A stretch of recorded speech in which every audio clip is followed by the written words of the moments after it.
Here's some tips for your first day in boxing. Some of the things I think that people imagine are gonna happen are not going to happen. So really don't let your mind spin scenarios like you're gonna be thrown into sparring or anything intense. Most boxing classes, teachers will start you with fundamentals and they'll slowly work up. It's really most important, get out of your own head, just try it, jump in. We provide gloves and hand wraps for people when they start, so you don't need to buy anything. Some schools you might wanna have hand wraps with you, and I recommend the 180-inch hand wraps that have elastic. Those are the best ones. They're $10, they're not expensive. Show up with those, at least you're somewhat prepared.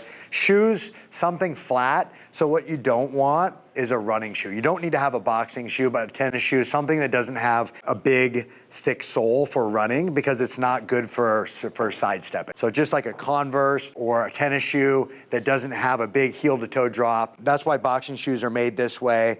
That way, when I move side to side, I'm not feeling like I'm gonna roll my ankle. Boxing shoes aren't too expensive, usually anywhere from $90 to $200. Brands like Adidas and Nike have been making shoes for a very long time, so they're gonna have higher quality. Some of the boxing brands are like trying to learn how to make a shoe, right? So you buy a nice boxing brand and they feel great, and then the sole kind of wears out or things fall apart and you're like, man, I just spent all this money on these shoes. So I think like for me, if you go with Nike, these are the KOs, these fit like a half size small. So you could look at that in the reviews.